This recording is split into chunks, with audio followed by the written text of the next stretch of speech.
the Underpowered Hour. On this week's show, we bring you a very special interview with Ian Chapman and Tom Collins live from Camel Trophy 45 at Eastnor Castle. And now, here's the show.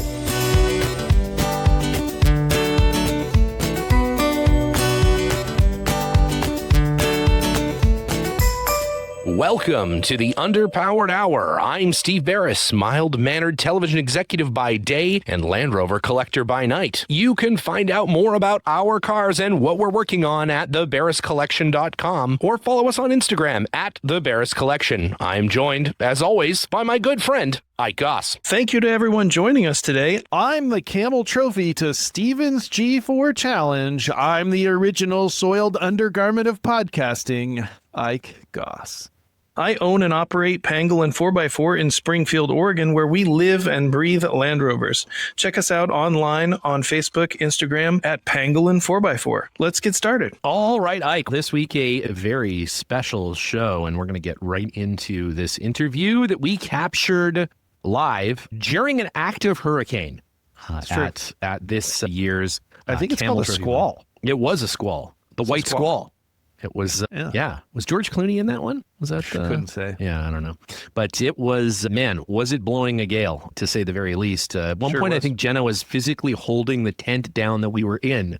She was. And it was pouring down rain. It was blowing sideways. And none of that was any more forceful than this interview with Ian Chapman. Exactly right. He didn't even seem to notice, really. Like, it's just like, it was just another day at work for Ian Chapman. Challenging the elements, you know? Yeah, that's what those guys do. So Ian, for those who don't know, Ian Chapman, longtime of the Camel Trophy events. All of the big ones fall under Ian, and everything from shipping cars in giant planes to the USSR or, trudging through the jungles. And I'm sure he's had malaria 26 times. We got the privilege at this year's Camel Trophy 45 event of sitting down with Ian himself and his right-hand man for many years. And of course, here in the United States, an absolute Camel Trophy legend, and legend in his own right, certainly Land Rover legend, none other than Tom Collins. And if Ian Chapman is the hurricane, Tom Collins is the eye of the storm. He is calm. That's exactly right. Yeah, he is.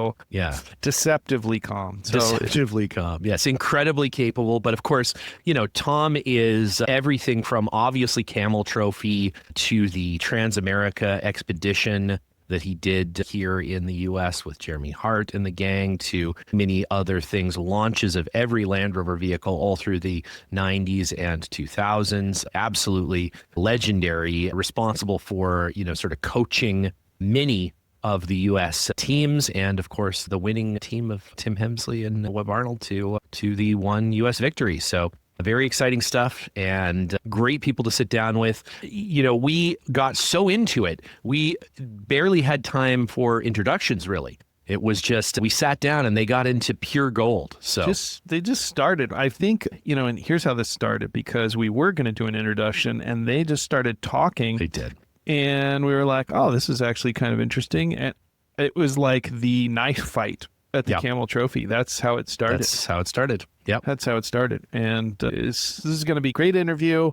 Really enjoyed talking with both of these guys. And, the insults start flying. It's great. It is amazing. Let's pick it up with the knife fight and let's roll that tape. Again, there was literally a hurricane at one point, so please excuse some of the audio quality. We're doing our best in the worst conditions known to podcasting. You can't, we could podcast underwater and it would be less adverse than this. So without further ado, here it is. What is the American journalist with the stupid boots? A real tosspot. Sorry, not really nice person. What was his name? Robert Pelton Young. Yeah, he was sat. He tried to throw you in. I told him, don't do it. He tried to throw me in the swimming pool at the final banquet, and I had a kilt on. And I was less than amused. Yeah. And I told him once, please don't. And he came forward. I said, look, don't do that. This is my father's kilt, and he kept coming. So I said, 1 sec, and he backed up. Yeah. And I got shit for that when I got back to the... He came back. The president of the RGR was on the bloody phone to my boss. came back and complained to me, and I said, I told you, leave him alone. Yeah. And what did he do? He went into the office, and I forget her name, from the PR crew, the red-haired Scottish gal. Yeah. And he grabbed her throat. He opened up her Swiss Army knife and put it right here to him. With me, in Glasgow. He threatened to throw you in the pool, and you threatened to stab him. I mean, I think he didn't think it was a real knife. It's not. Right, yeah.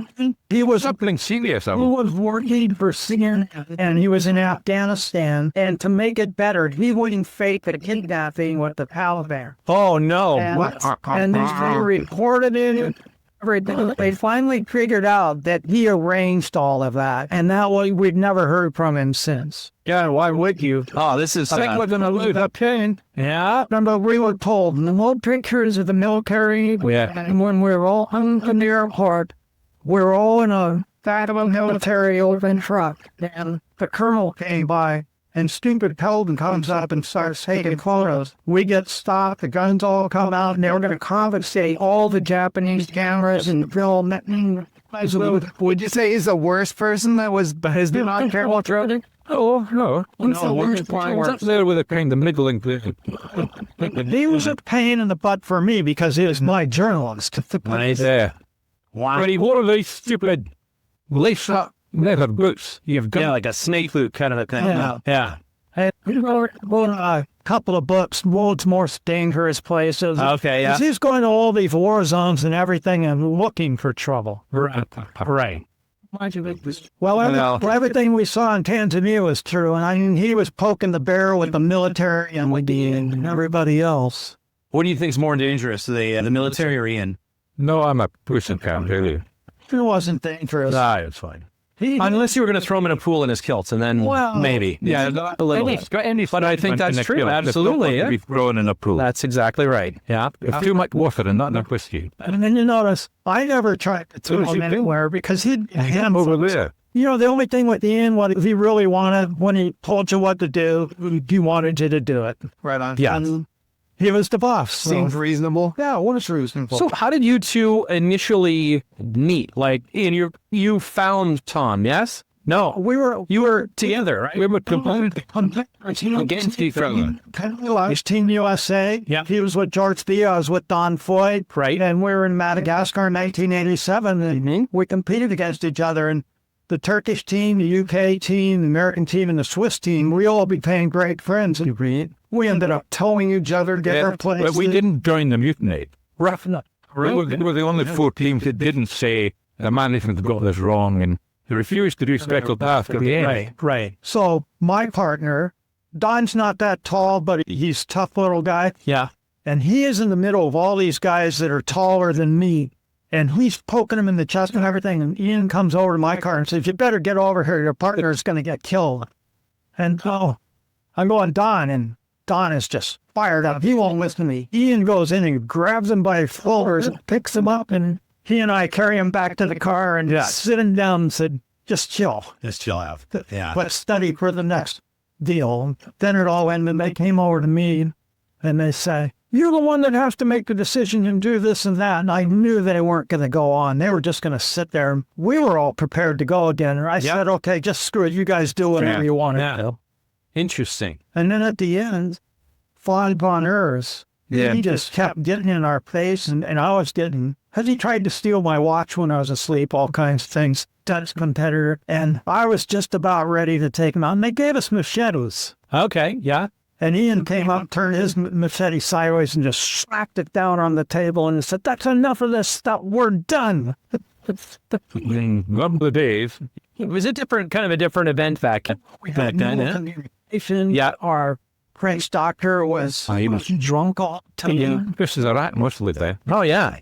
Yeah, fantastic. And he was making fun of us, because we wouldn't go with the local girls or drink a lot. I see. And then I saw him in the elevator on the way back, and his family was coming there and everything.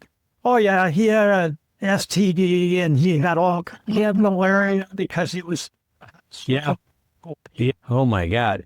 Yeah, that's how we ended up with Doctor Annie. Okay. I don't know if it's an improvement, but yeah.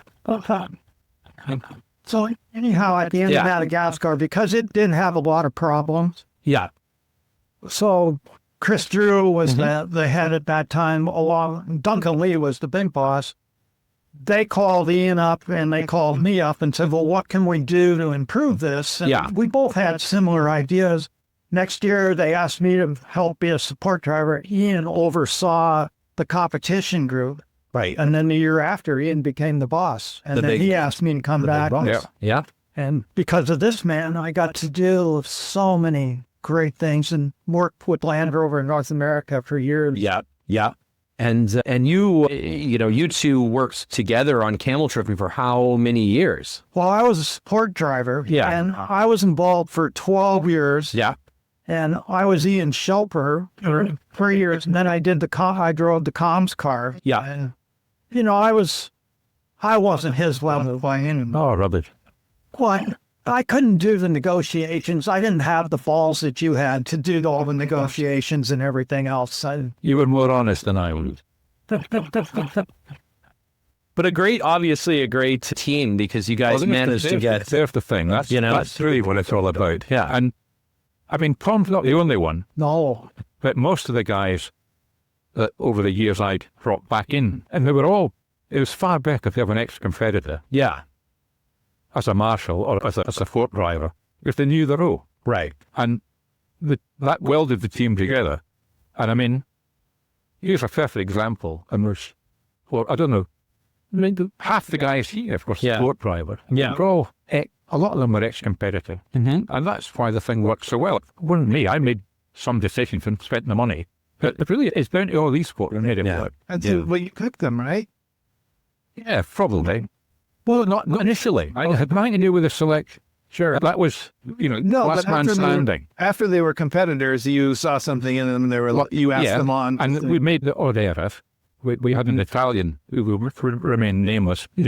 A lovely bloke, couldn't drive worth a shit. And he came back as a support driver. Yeah. And managed to stick a very sharp branch of a tree straight through his windscreen. Oh, yeah. And into the back of the headrest where Hannah shit like a dog, but would have been sitting, had he not been out shooting. Right. And straight through the windscreen. I sort of happy. It's the movie. Yes, yeah. I've seen that's a very famous clip. A lot of us were standing right on the side because we had got our car through. Yeah. And then both of us walked back when that happened. It was slow motion. Yeah. You knew what was going to happen. You couldn't stop it. Right. But really, if he wasn't a bad guy, he wasn't a bad. It was just that he was action gross. Well, that's quite a significant accident, but also like a very famous one, right? Like I think that sort of speaks to some of the legend of Camel Trophy, right? That there was an things that would happen. There was a log, a very deep rutted road, and we got up on the bank. This was too deep. Yeah. And this big log and cars were coming this way, and the log was here, but had a protruding brand, kind of like that, with a big sharp spike. As he came along, he brushed this tire brushed the forward edge of this log, but roll. It brought that up. It came up out of nowhere. He drove straight into it. It was just one of these pawn rolls. Yeah.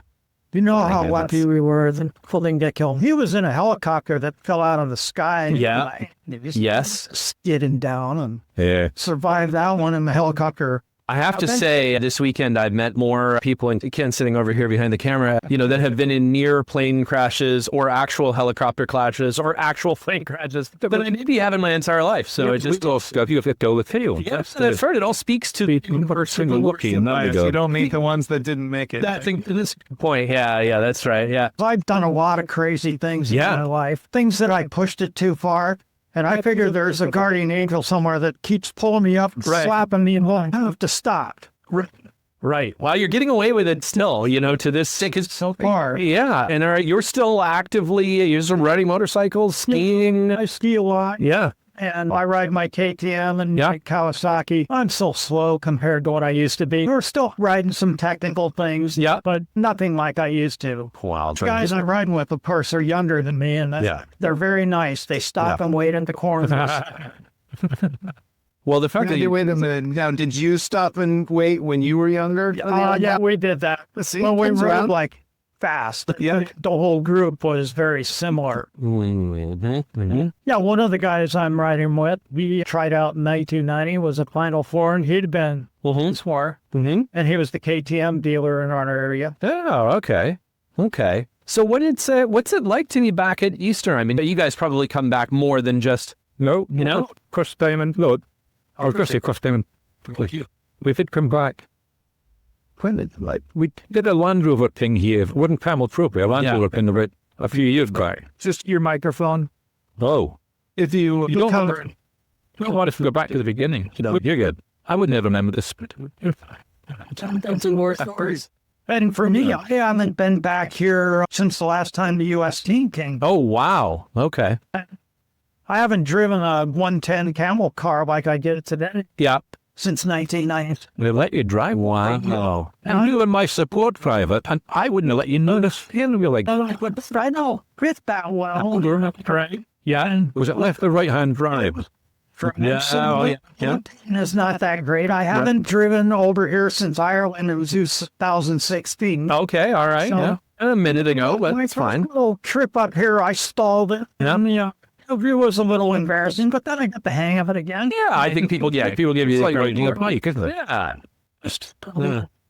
And have you guys spent any time in the newer cars, like in the new Defender? No. No, not. I know Bob has a new Defender. Bob Ives has a new Defender. I love it. He, raves and yeah. We came here in, not here, but Yeah. the ferry in April. Okay. And we came down with Bob and his Defender. It was, nice car. It's a little different than the old Defender. Not the same, really. Yeah, it's not the same. No, it's not the same. I And never learned how to drive an automatic transmission. yeah, I can't drive an automatic, unfortunately. It's one of those things.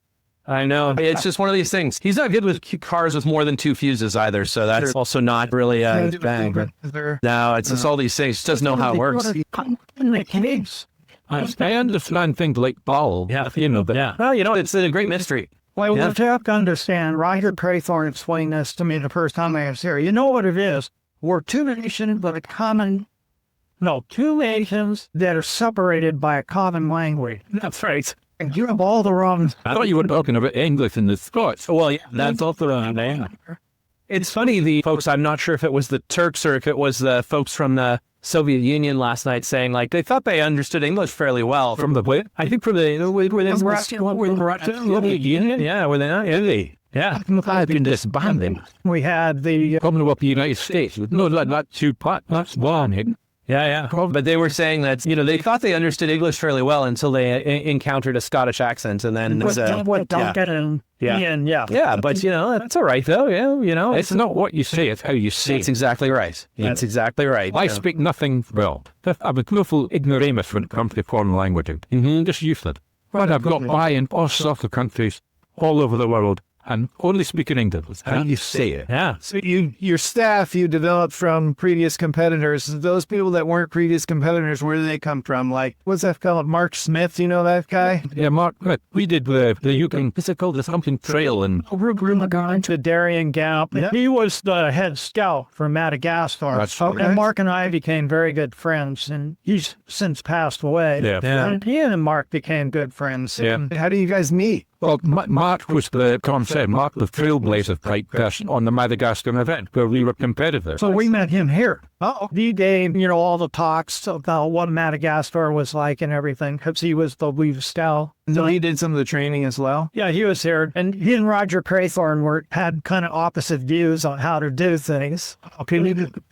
Well, Roger was over through, Yes. born on load land. Without any question. Yeah. And Mark Smith was Mr. Jeep, and he was the god of Jeep. Because there's a rivalry there. To say the least. Believe yeah. it or not, he had a Lamb Union. He did. Yeah. Yeah. And we talked about A that Fury Land Rover. Yeah. Yeah. Jenna has it now. in his collection up in the Sierras, Georgetown. I was curious how that came about. And talked to me about that when we were on the event. Okay. The Mark was great. Cool. He wanted to do the Darien Gap. You do it? He did. I got an invite from him to join his team to cross the Darien Gap. And at the end of it, he said, but remember, you're not in town. No, I didn't do the deal. I didn't want to do it. But the guy that crossed it first, John Glassford Snell, Yeah. I was in the army with him. We were both in the Royal Engineers. There you are, yeah. So what drew you both to this idea of doing something like I Camel didn't. Trophy. No, I was in a meeting in my office in Aberdeen. Yeah.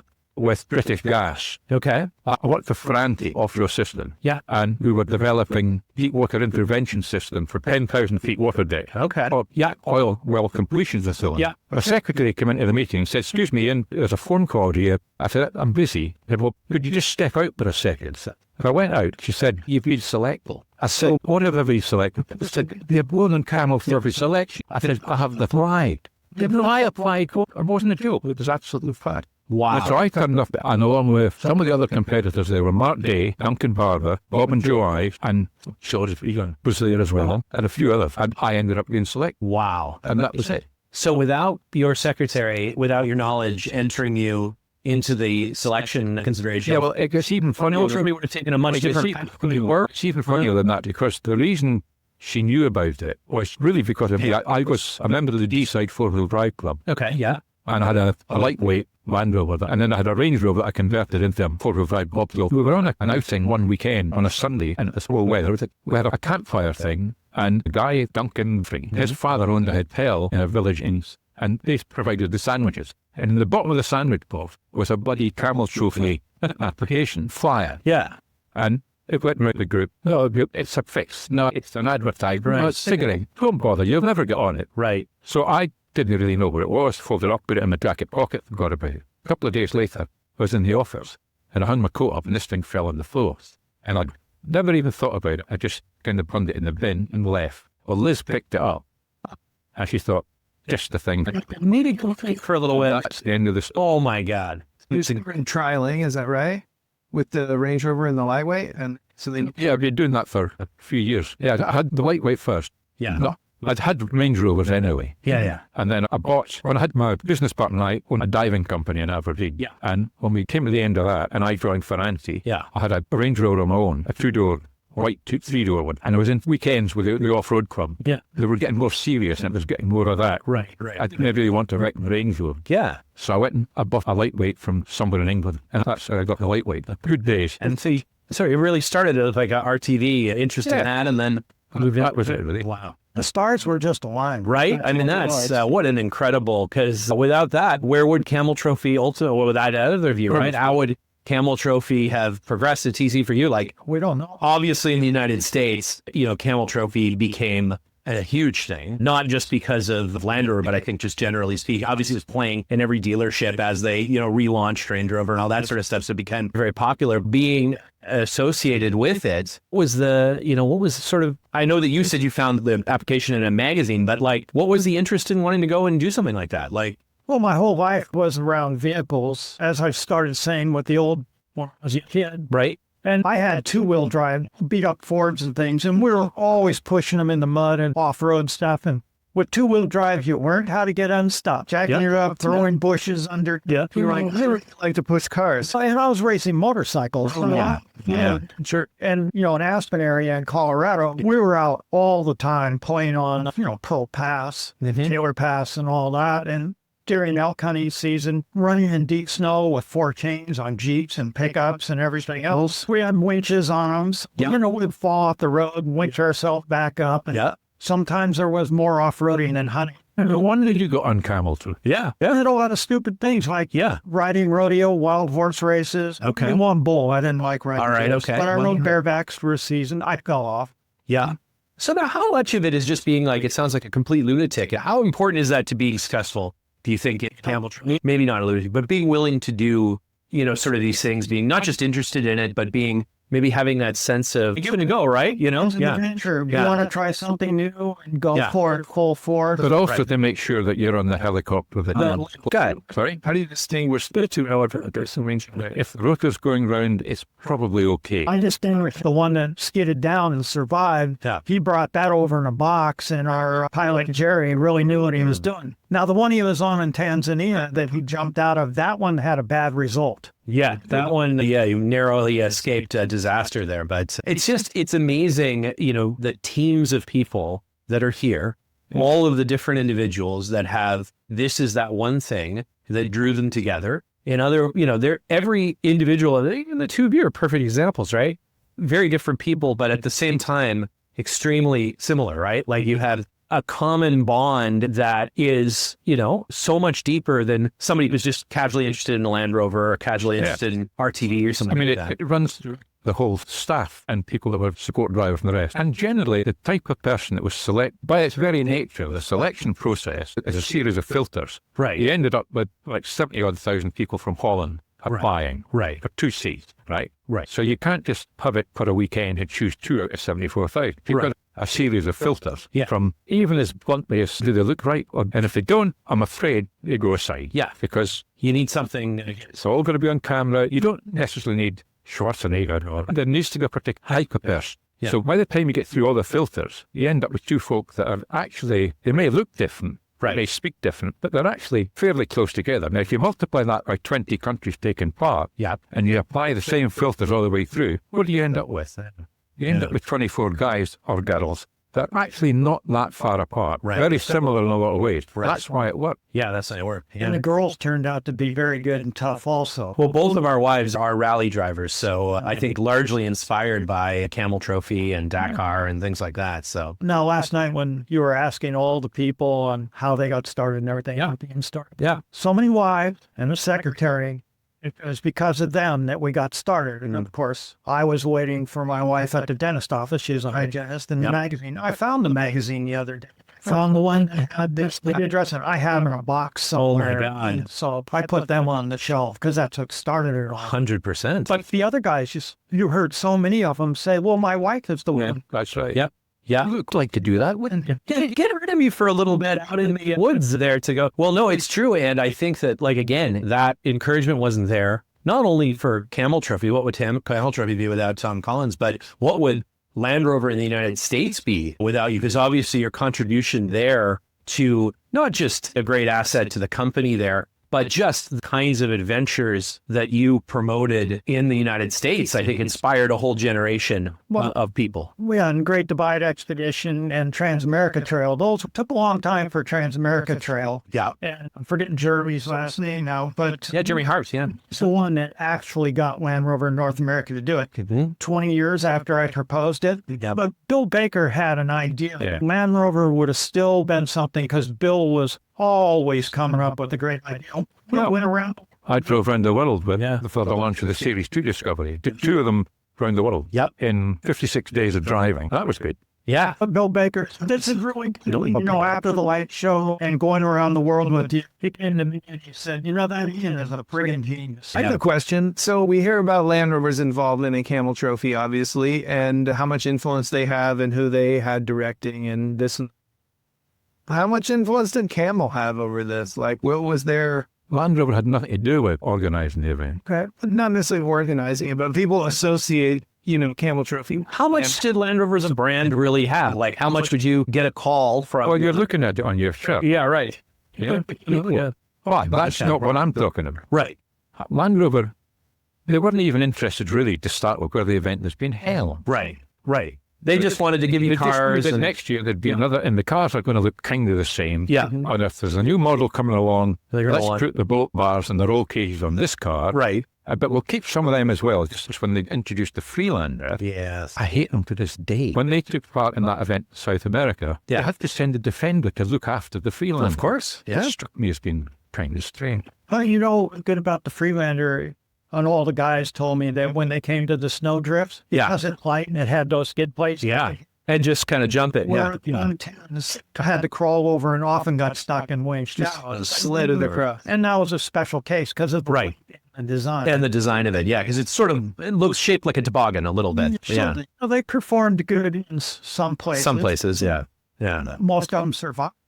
Sorry, I forgot the question you asked that started that round. Yeah, no, we were talking about the Land Rover. They obviously, did they choose the vehicles for each year? No. You chose the vehicles? Not quite. It was what was available. I see. And if they wanted to promote in Russia, yeah, the year before Russia, 89, was Defenders. Right. And we knew before that, part of 88, that for 1990, there was going to be this new, can't remember what the code name for it was. Yeah. But the Discovery, yeah. And I remember... There were 3 doors. I remember coming to... Was it here? I think it was Eastnor Castle. Probably. To meet up with Roger Traythorne. Mm-hmm. Well, it was at Land Rover testing ground at just south Birmingham. Yeah. And they had a steep slope and I kind of stepped down, and I was allowed to get in behind the wheel of one of the first Freelanders. Discoveries. Yeah. And I was very impressed. And that was the two-door one with the one door at the back. Yeah. And I thought, this is going to be good. And so when it was launched to the public at London Motor Show, they did one in Camel Trophy livery. Not just livery, but the whole bit, roll cage, the whole thing. And it was on the stand when they unveiled Discovery, and that's what gave it a belt. Yeah. So that wasn't us choosing it. Right. That was Land Rover saying. Well, Land Rover was saying they'd used Range Rover. Yeah. They'd used 90s, Defenders, Range Rover, and then Discovery. And this was, so we weren't choosing the car, but they were offering that car. And if we wanted to use a type of car for 2 years in a row, they'd consider that as well. But the one that really was there more than anything else is the Defender, because that is, although we used it as a team car, both in its early stages and then in the later stages, it was always sort of a utilitarian vehicle. Right. Whereas in the mud with velour taffes, the Range Rover is a mucky thing. And even a Discovery, because of the way it's built in the panel, it doesn't take the punishment of a Defender. Right.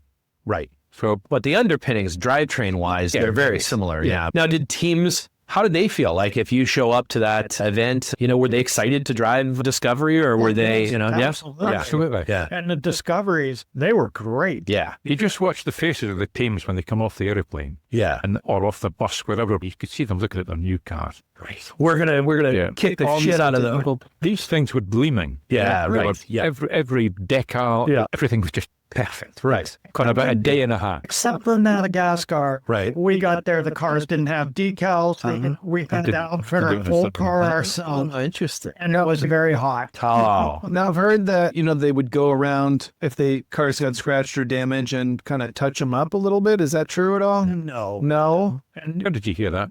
There was no touch up. I mean, and when I trained the U.S. team, we said, look, you got to take really good care of this car, but remember, it's a 30-day car. So use all of it in that 30 days. Yeah. That's another good question. What are some other rumors that you've heard about Camel Trophy that definitely aren't true? Anything that's a lie. Right. Okay, that makes sense. Sure. Some bad thing that did about me. Yeah. Most of them justify. Yeah, they're mostly true. Yeah. The whole thing about, I can't put the expression about being in Las Vegas stays in Las Vegas. Oh, yeah. But it's been the same as Camel Trophy. There's so much we can say. Right. See, that's why I can't write a book. Yeah, that's right. Yeah, there's so many. Nick did it for you. He did a hell of a job. No, the sort of book that I would. I know. Much more tawdry than that. Yeah, it's just a bit of a Harlequin romance. What are some of the, there's so many giant accomplishments that you guys were able to pull off during the Camel Trophy Land Rover years specifically. What are some that when you think back on it, you sort of think, I can't believe we got away with that. I can't believe we did that. I can't believe we were able to do that. Flying on an Antonov 124 from the UK from Flounder in the UK to Bats. And if it's back to that, for me, it was the biggest. Jeez, this is good. For me, the most fun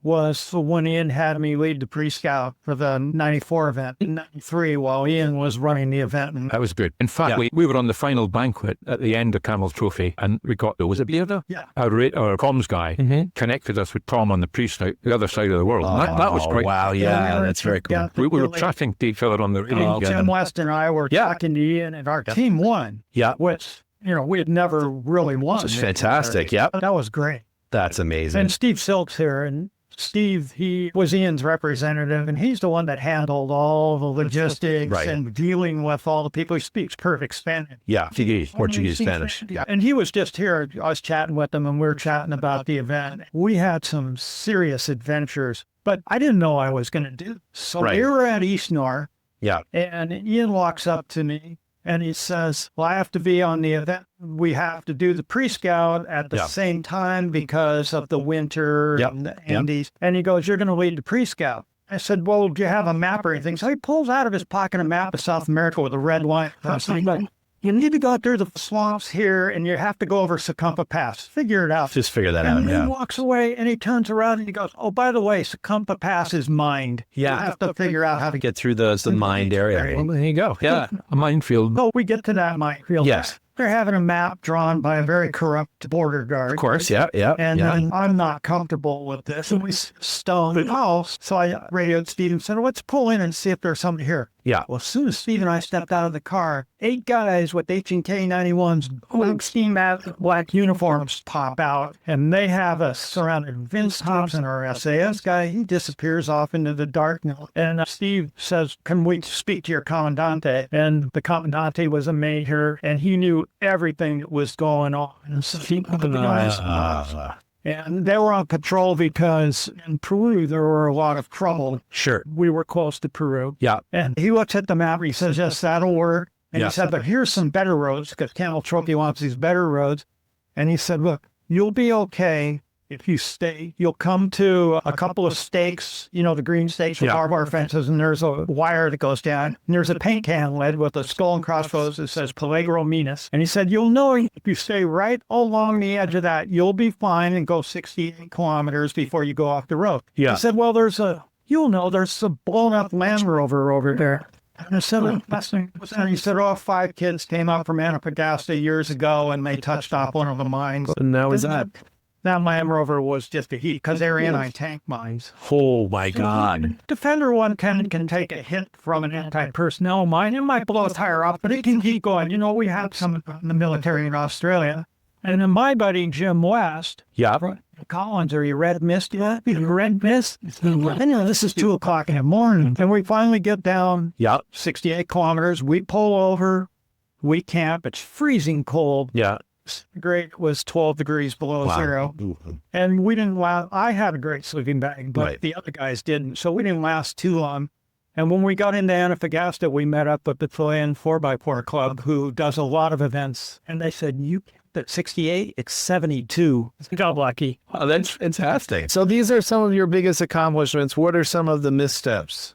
Can't think of anything. Flawless flows. I would say the missteps were Madagascar. Yeah. That's where everything kind of went awry. Yeah. And that's why Ian became boss. Yeah.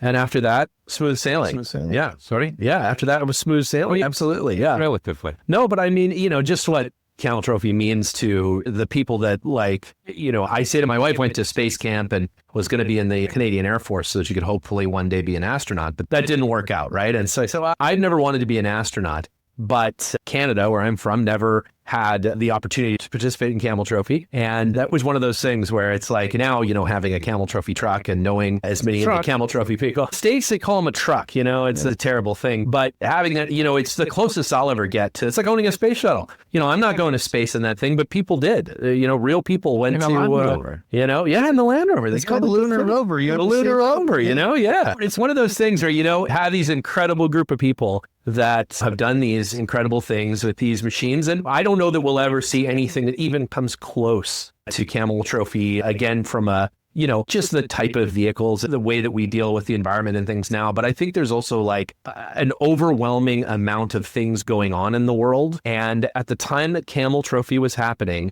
there truly was nothing like it.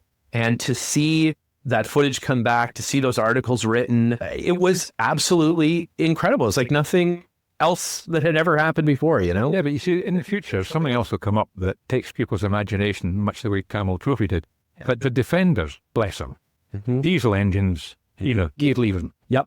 All these things will be obsolete. Yeah. When they've got, if it's not electric, solar powered cars or whatever. Right. But it won't be the same. These are Model T Fords. You're right. That's right. But There'll do you have to think be there'll some other still sort- be, I mean, human beings, we can't help ourselves, right? We have this desire to go out and do these things, not because anybody needs to do them, but because we have this like deep drawn desire to do them. I mean, do you think there will always be people wanting to do decent things? A small percentage. Yeah. But you've got to remember that Camel Trophy was actually, what was I say? There was never an Indian team.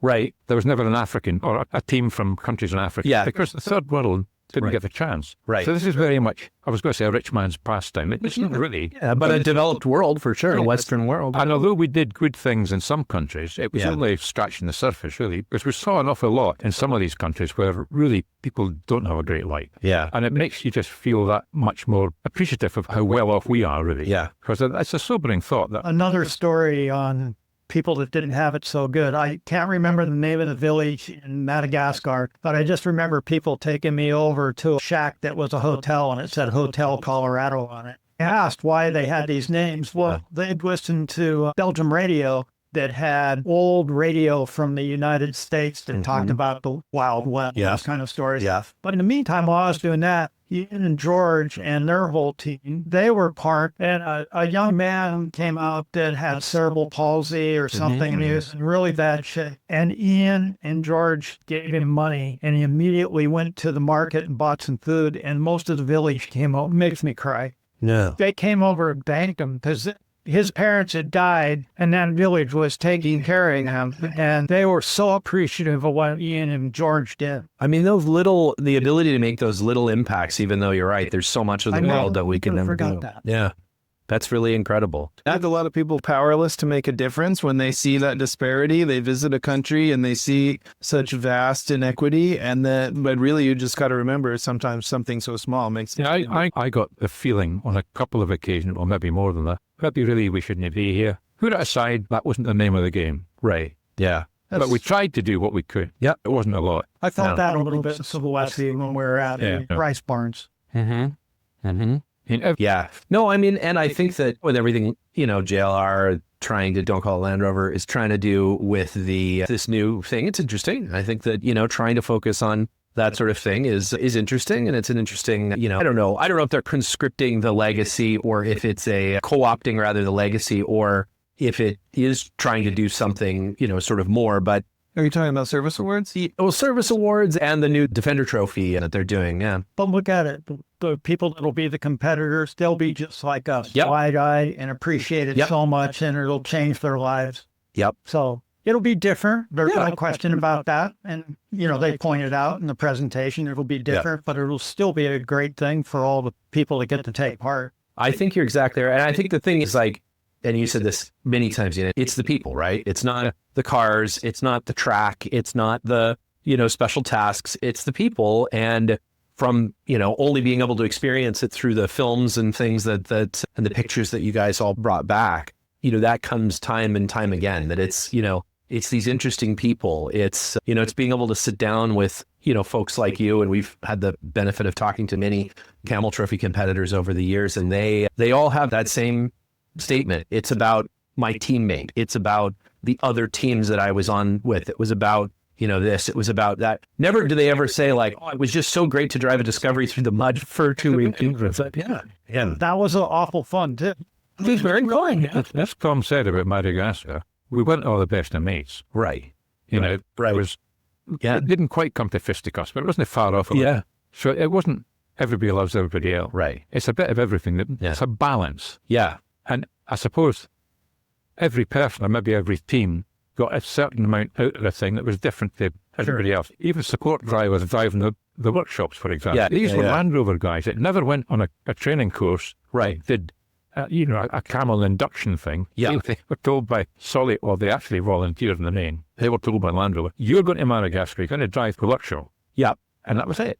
Yeah. And then we gave them Camel Trophy uniform, and they joined in. So they weren't selected Right. the way that we were selected. Well, and part of the support crew, they were Yes. just taken out of the RJ office in Geneva. Oh thrown my into God. Poolside. Yeah. Right. Right. They were guys that were working in marketing. Sure. But it's interesting. Once everybody's dressed in the khaki, it doesn't really matter, right? You got to get from, or blue. Yeah. But you've got to get from point A to point B together one way or another, right? And I think it's absolutely, it's one of the most, certainly in this community, the most inspiring things that's sort of ever been done. And it's a testament to, not just the work that you did then, but the work that you guys continue to do, and that you're here with everyone, and everybody's so interested in it. And, Aye.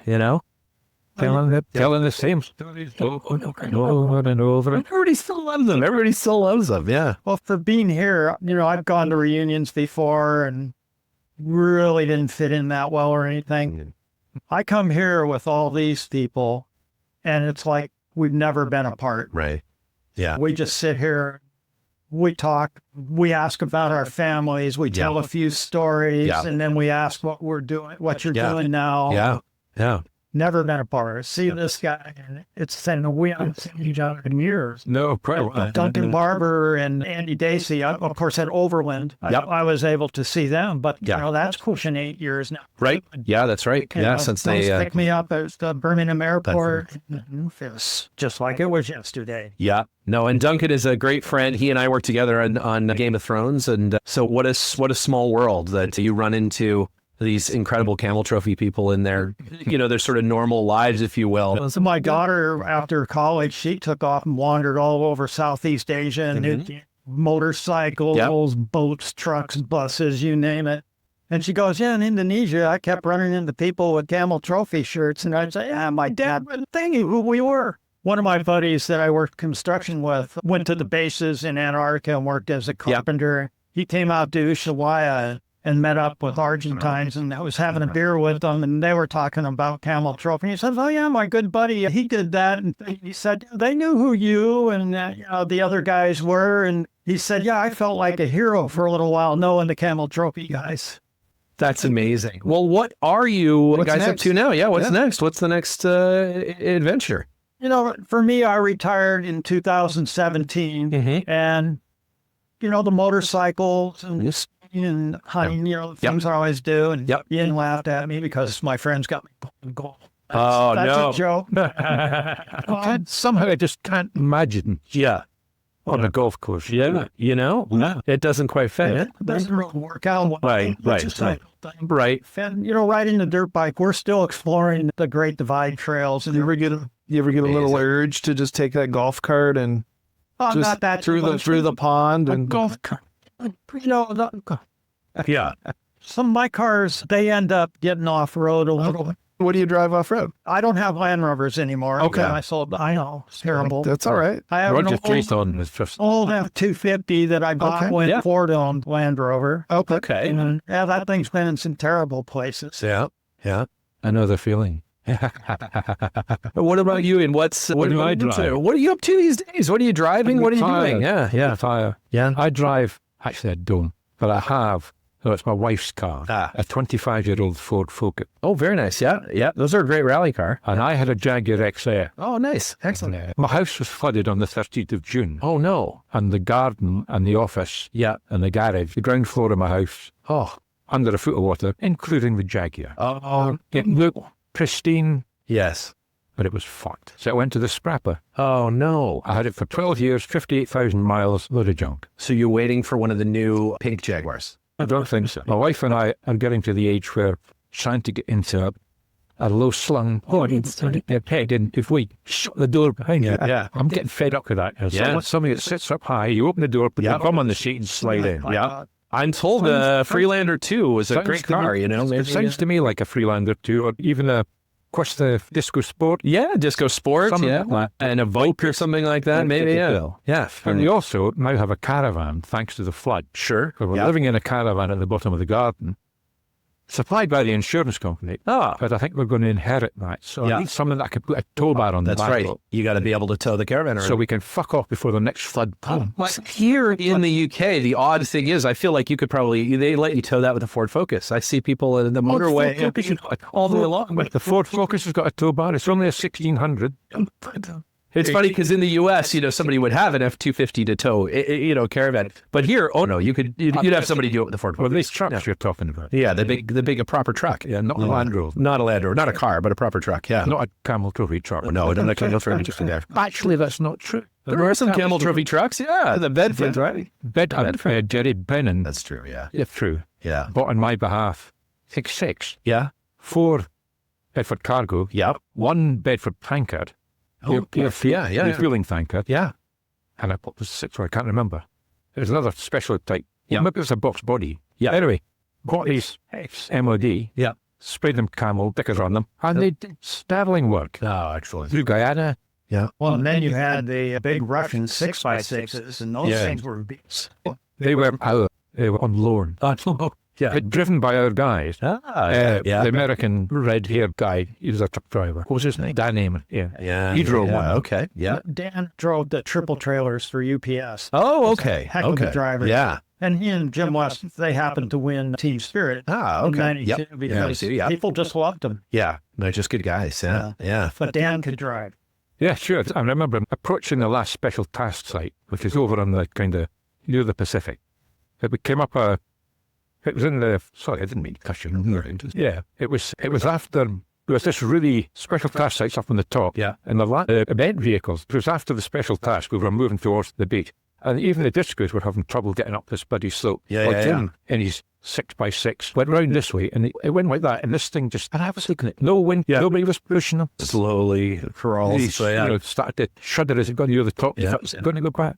It had Detroit-style walkers. Right. because that's what the Russian military Oh, had. that makes sense, And you yeah. also had where you could air up and I had the face into clever piece of kit, really. Yeah. The journalists didn't like it, mainly because it was an open back truck Yeah. with a canvas hood, Okay. but no seals. So it was thundering along the dirt roads, or sand roads coming off the Andes. Yeah. The dust inside was just foreign. They came out like snowmen. you were in the back of one of those, weren't you? Your plausible deniability is fine. They were guys, weren't they? Definitely, it wasn't diesel. No, everything was diesel. Diesel, yeah. Everything commercial was, any large commercial vehicle was diesel. Okay. That's why the public would understand how we were running around Russia Right. in diesel. Diesel cars, yeah, because only the military had diesel. I'm Yeah. wrong. Yeah, what an interesting. Capable. Yeah. And of course, they're so tall, they could ford deep course. rivers. Yeah. When we were in Mongolia, when I was doing for Land Rover North America, going from Dahlontegad on the Chinese border up past Lake Hopskill, we had a Russian military vehicle that the Mongolians had. And when we go into the deep rivers, we'd have them push the wake and we'd get right on their jam. So we could take the standard North American Discovery and really deep. And really cheap. If you didn't stay right on the tail. Yeah, you have a parting of the Red Sea kind of situation going on there. Yeah. Yeah, exactly. Well, guys, thank you so much. Is that your for tape run sitting out? down. Oh, thank you. That just feels like, you know, it doesn't run out, but We got 8 hours. yeah, it's fine. Yeah, we can go all day, but yeah, we'll let you get back to all the Talking about festivities. But thank you so much. I mean, this is absolutely fantastic. You're welcome. And Nice to meet you. We're lucky that we had women in our lives. that got us Exactly. going into this. I was lucky that I met him in Madagascar. there you go. I mean, it's a similar thing. You know, Ike and I both have amazing wives that push us to do this. And maybe sort of lucky to have Ike in my life. I don't know. It's hasn't been quite a fruitful partnership quite at the same level as you do, but you never know. Maybe we'll, Really just drags people down. Huh? it really does. Yeah, no, it's a detriment, I think, on the whole community. But yeah, with that, well, thank you again, both of you, and have a great rest of the weekend. It was real amazing. Yes, guys. The microphone. Yeah, thank you. All right. I feel like we have to have those guys on another 72 times to get even close to, some of the stories. It's amazing. Some good stuff. It's so easy to get them riled up too. Yeah. You just really get excited. They live in the moment. They've done so much neat stuff. It's pretty fun.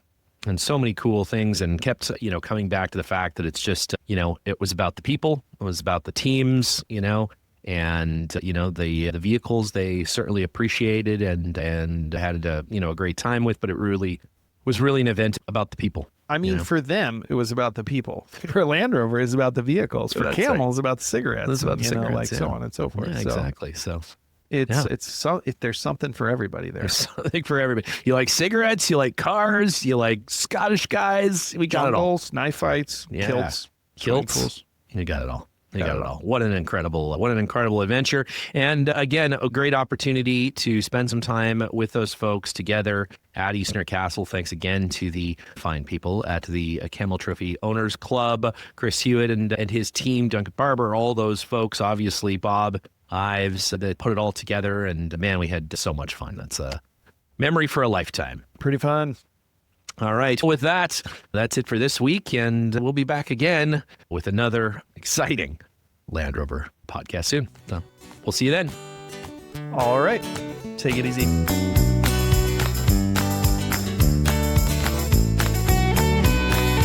The Underpowered Hour is produced by Liza Beres, Ike Goss, and me, Steve Beres. Pavel Svardov composed and performed our theme music. Consider supporting the show on Patreon, and if you already do, thank you. Your support makes the show possible. For even more, check out our Instagram or Facebook.